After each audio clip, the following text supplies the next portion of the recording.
ಓಂ ಇದಂ ಇಂದ್ರೇ ಮರುತಾಮುಚ್ಯತೆ ವಚಃ ಸ್ವಾದೋ ಸ್ವಾದೀಯೋ ರುದ್ರಾಯ ವರ್ಧನಂ ರಾಸ್ವಾಚನೋ ಅಮೃತಮರ್ತ ಭೋಜನಂ ತುಮನೇ ತೋಕಾಯ ತನಯಾಯ ಮೃಡ. ಶ್ರೀ ಗುರುಭ್ಯೋ ನಮಃ. ಹರಿ ಓಂ. ಆತ್ಮೀಯ ಪ್ರಿಯ ಪ್ರೇಕ್ಷಕ ಮಿತ್ರರೇ, ನಿಮ್ಮೆಲ್ಲರ ಜೀವನ ಕ್ಷೇಮದಾಯಕ, ಲಾಭದಾಯಕ, ತೃಪ್ತಿದಾಯಕವಾಗಿರಲಿ ಅಂತ ನನ್ನ ಆರಾಧ್ಯ ದೇವಿ ಹೊರನಾಡು ಅನ್ನಪೂರ್ಣೇಶ್ವರಿಯ ಪಾದಗಳಿಗೆ ನಮಸ್ಕರಿಸ್ತಾ, ಪ್ರಿಯ ಪ್ರೇಕ್ಷಕ ಮಿತ್ರರೇ, ನಾಡಿನ ಸಮಸ್ತ ವೀಕ್ಷಕರಿಗೂ ಕ್ರೋಧಿನಾಮ ಸಂವತ್ಸರದ ಯುಗಾದಿ ಹಬ್ಬದ ಹಾರ್ದಿಕ ಶುಭಾಶಯಗಳು. ಏಪ್ರಿಲ್ 9ನೇ ತಾರೀಕು ಯುಗಾದಿ ಹಬ್ಬ. ಈ ಹಬ್ಬ ನಿಮ್ಮ ಮನಸ್ಸು, ಶರೀರ, ಕುಟುಂಬ, ಧನ ಸಂಪತ್ತು ಬಲಿಷ್ಠವಾಗಲಿ ಅಂತ ಆ ಭಗವಂತ ಹಾಗೂ ಭಗವತಿಯಲ್ಲಿ ನಾನು ಪ್ರಾರ್ಥನೆಯನ್ನು ಮಾಡ್ತೇನೆ.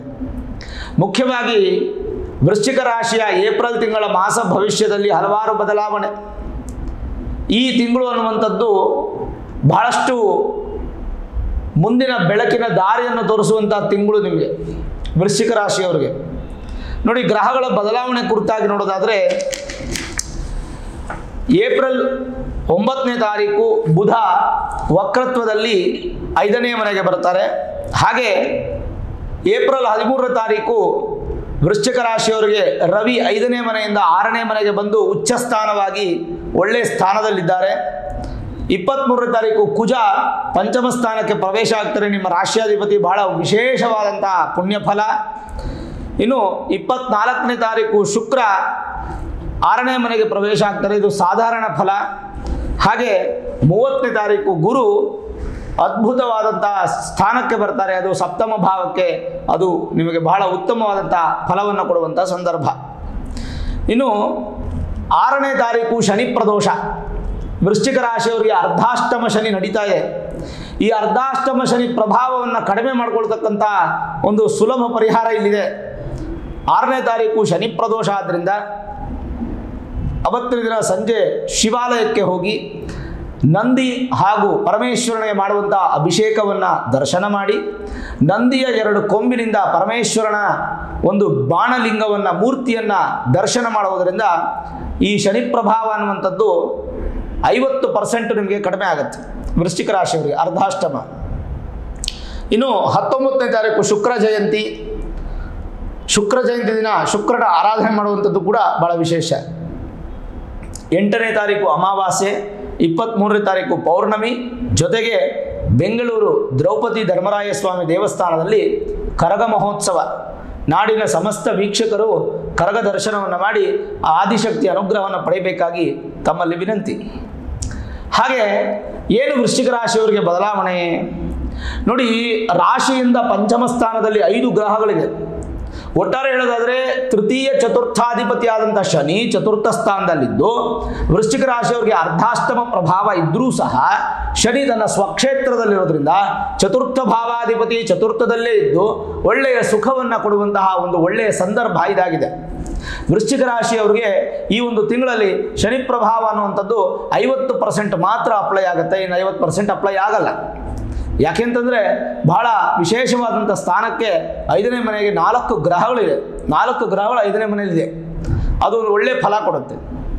ಇನ್ನು ರಾಶಿಯಿಂದ 12 ಹಾಗೂ 7ನೇ ಮನೆ ಅಧಿಪತಿಯಾದಂಥ ಶುಕ್ರ ವಿಶೇಷ ಸ್ಥಾನದಲ್ಲಿ ಇದ್ದು, ಅಂದರೆ ವೃಶ್ಚಿಕ ರಾಶಿಗೆ ಪಂಚಮದಲ್ಲಿದ್ದು ಉಚ್ಚ ಸ್ಥಾನದಲ್ಲಿದ್ದು 24ನೇ ತಾರೀಕು ಶುಕ್ರ ಪರಿವರ್ತನೆ ಆಗ್ತಾರೆ. 24ನೇ ತಾರೀಕು ನಂತರ ಒಂದು 5-6 ದಿನಗಳು ವೃಶ್ಚಿಕ ರಾಶಿಯವರಿಗೆ ಕೆಟ್ಟ ಸಮಯ.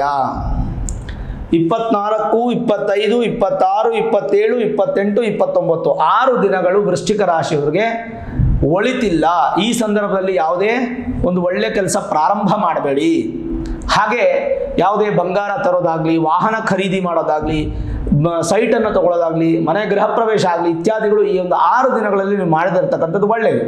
ಯಾಕೆಂದರೆ 6 ದಿನ ಆದಮೇಲೆ ಗುರುಬಲ ಅನ್ನುವಂಥದ್ದು ನಿಮಗೆ ಪ್ರಾಪ್ತಿಯಾಗುತ್ತೆ. ಆಮೇಲೆ ಶುಕ್ರಬಲ ಅವಶ್ಯಕತೆ ಇಲ್ಲ.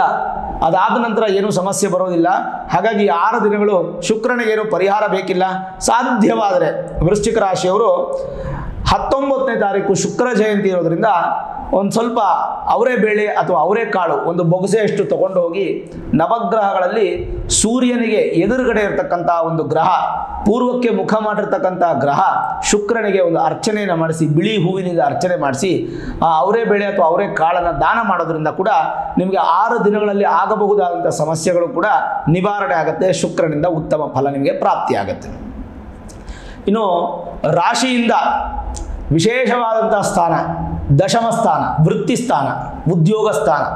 ಅದಕ್ಕೆ ಅಧಿಪತಿಯಾದಂಥ ರವಿ ಬಹಳ ಒಳ್ಳೆಯ ಸ್ಥಾನದಲ್ಲಿದ್ದಾರೆ, ತನ್ನ ಮಿತ್ರನ ಮನೆಯಲ್ಲಿದ್ದಾರೆ. 13ನೇ ತಾರೀಕು ಪಲಾಯನವನ್ನು ಮಾಡಿ 6ನೇ ಮನೆಗೆ ಬರ್ತಾರೆ, ಉಚ್ಚ ಸ್ಥಾನಕ್ಕೆ ಬರ್ತಾರೆ. ಹಾಗಾಗಿ ನಿಮ್ಮ ವೃತ್ತಿ ಜೀವನದಲ್ಲಿ ಬಹಳ ಉಚ್ಚ ಸ್ಥಾನಕ್ಕೆ ಹೋಗುವಂಥ ಎಲ್ಲ ಲಕ್ಷಣಗಳು ಸಾಧ್ಯತೆಗಳು ಕಾಣ್ತಾ ಇದೆ. ಹೇಗೆ ಅಂತಂದರೆ ದಶಮಾಧಿಪತಿ, ದಶಮ ಸ್ಥಾನ ಅಂದರೆ 10th ಹೌಸ್ನ ಹೌಸ್ ಆಫ್ ಜಾಬ್ ಅಂತ ಕರಿತೀವಿ. ದಶಮಾಧಿಪತಿ ಉಚ್ಚ ಸ್ಥಾನದಲ್ಲಿದ್ದಾರೆ ಅಂದರೆ ಆ ಜಾಬು ಕೂಡ ನಿಮಗೆ ಉಚ್ಚ ಸ್ಥಾನ ಆಗಬೇಕು. ಯಾಕೆ ಅಂತಂದರೆ ಅಲ್ಲಿ 100 ಔಟ್ ಆಫ್ 100% ಬಲಿಷ್ಠವಾಗಿರ್ತಾರೆ ಸೂರ್ಯ. ನೀವು ಒಂದಂತೂ ಸತ್ಯ ತಿಳ್ಕೊಬೇಕಾಗಿರ್ತಕ್ಕಂಥದ್ದು ಏನಂದರೆ ಗ್ರಹಾಧಿಪತಿ ಉಚ್ಚಸ್ಥಾನೇಶು ಕಿಂ ಕುರುವಂತಿ ಗ್ರಹಾಹ ಅಂತೇಳಿ ಶ್ಲೋಕ. ಗ್ರಹಗಳಿಗೆ ಅಧಿಪತಿಯಾದಂತಹ ಸೂರ್ಯ ಉಚ್ಚ ಸ್ಥಾನದಲ್ಲಿದ್ದರೆ ಉಚ್ಚ ಫಲಗಳನ್ನೇ ಕೊಡ್ತಾನೆ, ಅಂದರೆ ಪೀಕ್ ಲೆವೆಲ್ ಪಾಸಿಟಿವ್ಸನ್ನು ಕೊಡ್ತಾನೆ. ಉದ್ಯೋಗ ಯಾರ್ಯಾರು ಮಾಡ್ತಾ ಇದ್ದೀರೋ ಅದರಲ್ಲಿ ಸ್ಯಾಟಿಸ್ಫ್ಯಾಕ್ಷನ್ ಸಿಗುತ್ತೆ. ಉದ್ಯೋಗದಲ್ಲಿ ಕೆಲವೊಂದಿಷ್ಟು ಬದಲಾವಣೆಗಳಾಗುತ್ತೆ, ಪ್ರಮೋಷನ್ ಇತ್ಯಾದಿಗಳು ಸಿಗುವಂಥದ್ದು. ನೂತನ ಉದ್ಯೋಗಕ್ಕೆ ಅಪೇಕ್ಷೆ ಪಡ್ತಾ ಇದ್ದರೆ ಏಪ್ರಿಲ್ 13ನೇ ತಾರೀಕು ನಂತರ ಭಾಳ ಉತ್ತಮವಾದಂಥ ಸ್ಥಾನ ಇದೆ. ಈ ಸ್ಥಾನ ಸಮಯಕ್ಕೆ ಸರಿಯಾಗಿ ನಿಮಗೆ ಅನುಕೂಲಗಳು ಪ್ರಾಪ್ತಿಯಾಗುತ್ತೆ. ಸರಿ, ಹಾಗಾದರೆ ನಿಮ್ಮ ರಾಶಿಯಿಂದ 11ನೇ ಮನೆ ಹಾಗೂ 8ನೇ ಮನೆ ಅಧಿಪತಿಯಾದಂಥ ಬುಧನು ಪಂಚಮ ಸ್ಥಾನದಲ್ಲಿದ್ದಾರೆ. ಬುಧ ಅಲ್ಲಿ ನೀಚನಾಗಿದ್ದರೂ ಕೂಡ ಒಂದು ಉಚ್ಚಗ್ರಹದ ಜೊತೆಗೆ ಒಂದು ನೀಚಗ್ರಹ ಸೇರಿದಾಗ ಅದು ನೀಚಭಂಗ ರಾಜಯೋಗವಾಗಿ ಆ ಬುಧ ನೀಚತ್ವವನ್ನು ನಿವೃತ್ತಿ ಮಾಡಿಕೊಂಡು ರಾಜಯೋಗವನ್ನು ಕೊಡ್ತಾನೆ. ಅದರ ಫಲಗಳನ್ನು ನಾನು ಹೇಳ್ತೇನೆ ನಿಮಗೆ. ಬಹಳ ಪ್ರಸಿದ್ಧವಾಗಿರ್ತಕ್ಕಂಥ ಸಂದರ್ಭ ಇದು. ಏನು ಹಾಗಾದರೆ ನೋಡೋಣ. 5ನೇ ಮನೆಯಲ್ಲಿ 4 ಗ್ರಹಗಳಿದೆ. ಏನು ಹೇಳುತ್ತೆ 5ನೇ ಮನೆಯದು? ಪಾಪೆ ಪಂಚಮ ಗೇಸ್ಯ ದೋಷವಶತೋ ಮೌಢ್ಯಾದಿನ ರುಂಮತಿ ವಾಪತ್ಯಸ್ಯ ಪುರಾಣ ಪುಣ್ಯ ವಿಲಯೋ ವೇದ್ಯ ಮನಃ ಕುಂಠಿತ. ಏನು ಹೇಳುತ್ತೆ? 5ನೇ ಮನೆಯಲ್ಲಿ 4 ಗ್ರಹಗಳಿದೆ. ಯಾವ್ದ್ಯಾವುದು? ಕುಜ, ಬುಧ, ಶುಕ್ರ ಹಾಗೂ ರಾಹು. ಮೊದಲು ಕುಜನ ಬಗ್ಗೆ ನೋಡೋಣ.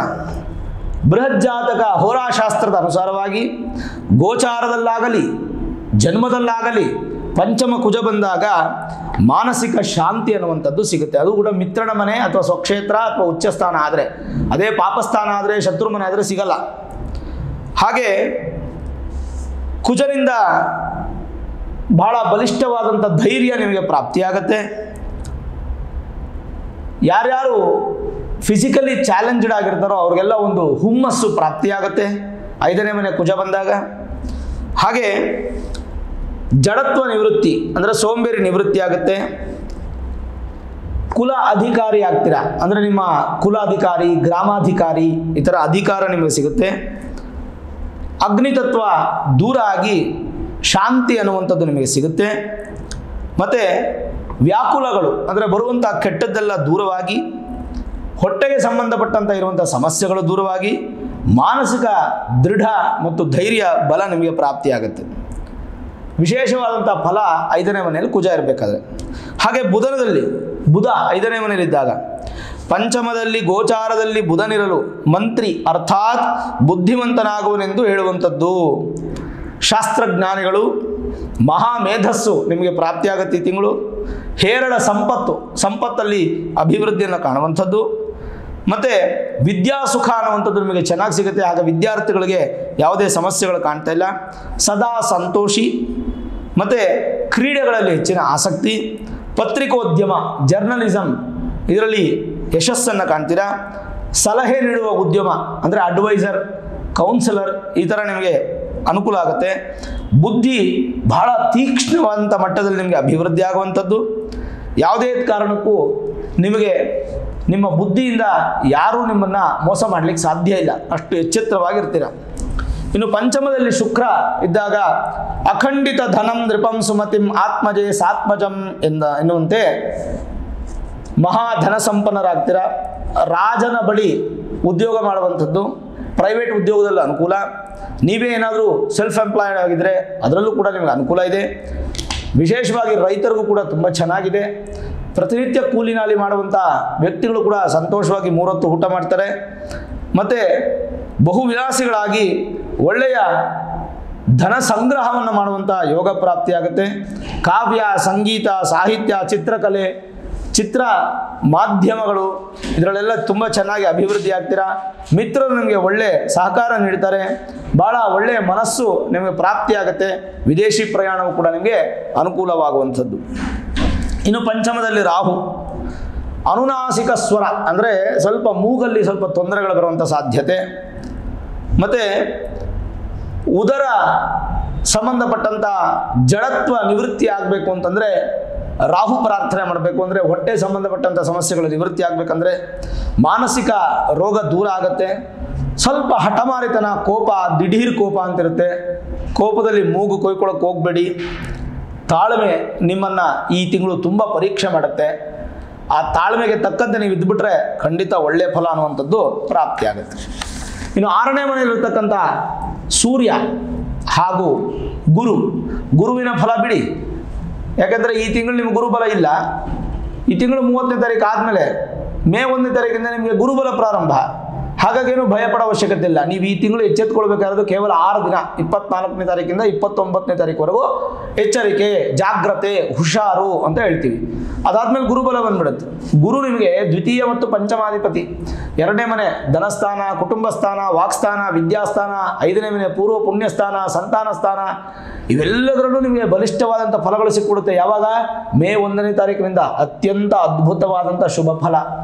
ಆ ಶುಭ ಫಲವನ್ನು ನೀವು ಅನುಭವಿಸಬೇಕಾದ್ರೆ ಖಂಡಿತವಾಗಲೂ ವೃಶ್ಚಿಕ ರಾಶಿಯವರು ಕಾಯಬೇಕು. ಈ ತಿಂಗಳು ಪೂರ್ತಿ ಕಾಯಬೇಕು. ಏಪ್ರಿಲ್ ತಿಂಗಳು ಪೂರ್ತಿ ಕಾಯಬೇಕು. ಏಪ್ರಿಲ್ ತಿಂಗಳಲ್ಲಿ ಹಲವಾರು ಬದಲಾವಣೆ. ನಾನು ಪ್ರಾರಂಭದಲ್ಲೇ ಹೇಳಿದೆ, ಏಪ್ರಿಲ್ ತಿಂಗಳು ನಿಮಗೆ ದಾರಿ ತೋರಿಸುವಂತಹ ಒಂದು ಅದ್ಭುತವಾದಂಥ ದಾರಿ ಉತ್ಪತ್ತಿ ಆಗುತ್ತೆ. ಅಂದರೆ ಒಳ್ಳೆ ಸಂಪಾದನೆ ಮಾಡುವಂಥ ದಾರಿ ಉತ್ಪತ್ತಿ ಆಗುತ್ತೆ. ಸೆಕೆಂಡರಿ ಇನ್ಕಮ್ಗೆ ದಾರಿ ಸಿಗುತ್ತೆ. ಅದು ಯಾವ ಥರ ಫಲ ಅನ್ನುವಂಥದ್ದನ್ನು ಹೇಗೂ ಮೇ ತಿಂಗಳ ಭವಿಷ್ಯ ಮಾಡ್ತೀನಲ್ಲ ಅವಾಗ ತಿಳಿಸ್ತೀವಿ. ಒಟ್ಟಿನಲ್ಲಿ ಗುರುವಿಂದ ನಿಮಗೆ ಒಳ್ಳೆ ಫಲ. ಈ 1 ತಿಂಗಳು ಮಾತ್ರ ಗುರುಬಲ ಇರಲ್ಲ, ಆದರೂ ನಿಮಗೆ ಗುರುವಿನ ಅನುಗ್ರಹ ಇರುತ್ತೆ. ರವಿಯು 6ನೇ ಮನೆಯಲ್ಲಿದ್ದಾಗ ಬಲವಾನ್ ಶತ್ರುಜಿತಶ್ಚ ಶತ್ರುಯಾತೆ ಅಂದರೆ ವ್ಯಕ್ತಿ ಭಾಳ ಬಲಿಷ್ಠವಾಗ್ತೀರಾ. ಸ್ತ್ರೀ ಆಗಲಿ ಪುರುಷರಾಗಲಿ ರಾಜಕೀಯ ಸಾಮಾಜಿಕ ಸ್ಥಾನಗಳಲ್ಲಿ ಹೆಚ್ಚು ಅಭಿವೃದ್ಧಿಯನ್ನು ಕಾಣುವಂಥದ್ದು. ಶತ್ರುಗಳನ್ನು ದೂರ ಮಾಡ್ತೀರಾ. ತಾಮ್ರ ಹೇಮಾದಿ ವಸ್ತೂನಾಂ ಸ್ತೋಕ್ತಾನಾಂ ಲಾಭತೆ ಅಪಿ. ತಾಮ್ರ, ಹಿತ್ತಾಳೆ, ಮತ್ತು ಕಂಚು, ಬೆಳ್ಳಿ, ಬಂಗಾರ, ಬಟ್ಟೆ ಮತ್ತು ಆಟಿಕೆ ವಸ್ತುಗಳ ವ್ಯಾಪಾರಿ ಇವೆಲ್ಲದರಲ್ಲೂ ಕೂಡ ಅಭಿವೃದ್ಧಿಯನ್ನು ಉಂಟು ಮಾಡುತ್ತೆ. ಸ್ವಲ್ಪ ಜ್ವರ, ಸುಸ್ತು ಆಗುವಂಥ ಸಾಧ್ಯತೆಗಳು ಈ ತಿಂಗಳಲ್ಲಿ. ತಲೆಗೆ ಸಂಬಂಧಪಟ್ಟಂಥ ಸ್ಟ್ರೆಸ್ಸು ಅನ್ನುವಂಥದ್ದು ಬರುತ್ತೆ ನಿಮಗೆ.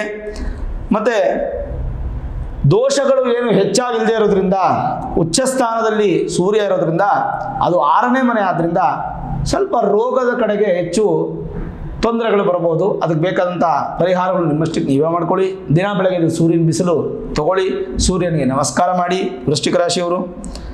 ಅದು ಬಿಟ್ಟರೆ ಇನ್ಯಾವುದೇ ಥರದ ನೆಗೆಟಿವಿಟಿ ಇಲ್ಲ. ಭಯ ದೂರ ಆಗುತ್ತೆ, ರಾಜಭಯ ದೂರ ಆಗುತ್ತೆ, ಮತ್ತು ಚೋರ ಭಯ ದೂರ ಆಗುತ್ತೆ.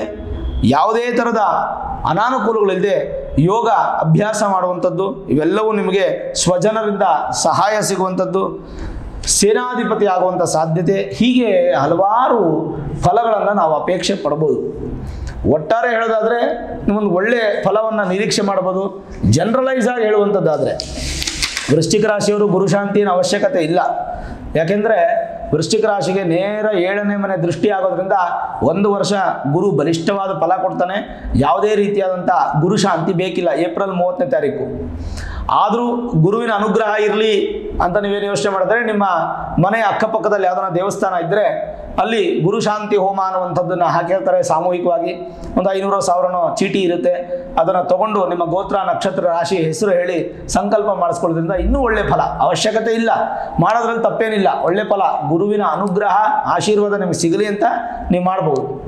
ಅಕಸ್ಮಾತಾಗಿ ನಿಮಗೇನು ಅನುಕೂಲ ಆಗಲಿಲ್ಲ, ಅಕ್ಕಪಕ್ಕದಲ್ಲಿ ಸಿಗಲಿಲ್ಲ ಅಂದರೆ ನಿಮ್ಮೆಲ್ಲರ ಒಳಿತಿಗೋಸ್ಕರ ನಾನು ಸಾಮೂಹಿಕವಾಗಿ ಏಪ್ರಿಲ್ 30ನೇ ತಾರೀಕು ಒಂದು ಗುರುಶಾಂತಿ ಹೋಮವನ್ನು ಮಾಡ್ತಾ ಇದ್ದೀನಿ ಗೋಚಾರದ ಫಲವಾಗಿ. 333 ರೂಪಾಯಿಗೆ ಈ ಒಂದು ಪೂಜೆಯನ್ನು ಮಾಡ್ತಾ ಇದ್ದೀವಿ. 333 3 ಅನ್ನೋದು ನ್ಯೂಮರಾಲಜಿಕಲ್ ಪ್ರಕಾರ ಗುರುವಿನ ನಂಬರ್ ಆದ್ದರಿಂದ 333 ರೂಪಾಯಿ ಈ ಒಂದು ಹೋಮಕ್ಕೆ ಉಪಯೋಗ ಮಾಡ್ತಾ ಇದ್ದೀವಿ. ಅದಕ್ಕೆ ನಿಮ್ಮ ಗೋತ್ರ, ನಕ್ಷತ್ರ, ರಾಶಿ, ಹೆಸರು, ಅಡ್ರೆಸ್ಸು ಬೇಕಾಗುತ್ತೆ. ಪೂಜೆ ಫೇಸ್ಬುಕ್ಕು, ಯೂಟ್ಯೂಬ್ ಲೈವಲ್ಲಿ ನೀವು ವೀಕ್ಷಣೆ ಮಾಡ್ಬೋದು.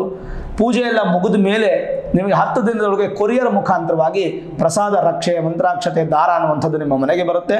ನೀವು ಅದನ್ನು ಧರಿಸ್ಕೊಳ್ಬೋದು. ನಿಮಗೆ ನಾನು ಕಮರ್ಷಿಯಲ್ ಆಗಿ ನಮ್ಮಲ್ಲಿ ಮಾಡಿಸಿ ಅಂತ ನಾನು ನಿಮಗೆ ಹೇಳ್ತಾ ಇಲ್ಲ.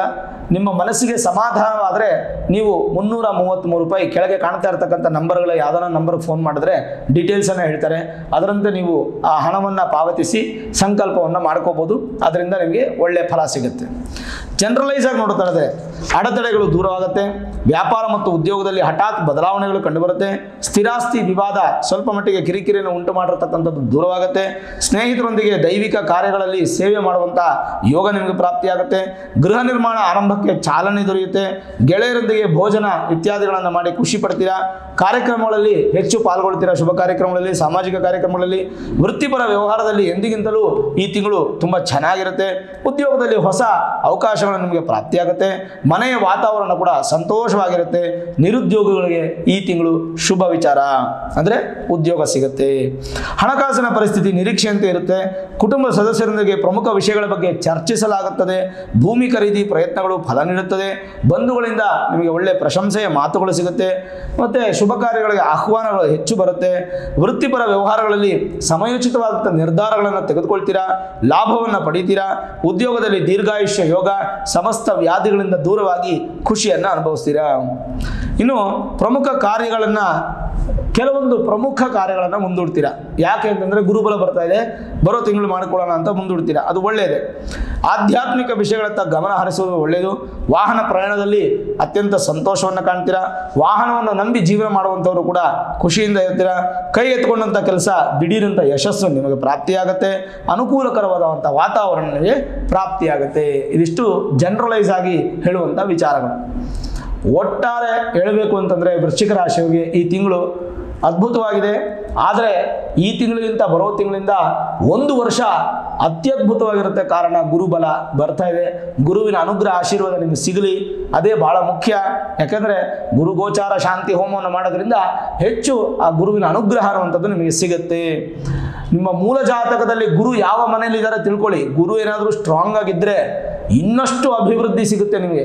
ಅದಕ್ಕೆ ನಿಮ್ಮ ಮೂಲ ಜಾತಕವನ್ನು ಒಮ್ಮೆ ನುರಿತ ಜ್ಯೋತಿಷ್ಯರಿಗೆ ತೋರಿಸ್ಕೊಂಡು ಹೈಯರ್ ಅಸ್ಟ್ರಾಲಜಿ, ವೇದಿಕ್ ಅಸ್ಟ್ರಾಲಜಿ ಪ್ರಿಡಿಕ್ಷನ್ಸನ್ನು ಮಾಡಿಸ್ಕೊಂಡು ಏನಾದರೂ ಪರಿಹಾರ ಬೇಕಿದ್ರೆ ಸರಳವಾಗಿ ಮಾಡಿಕೊಂಡು ಖಂಡಿತವಾಗ್ಲೂ ನಿಮ್ಮ ಜೀವನದಲ್ಲಿ ಅಭಿವೃದ್ಧಿಯನ್ನು ಕಾಣ್ತೀರಾ.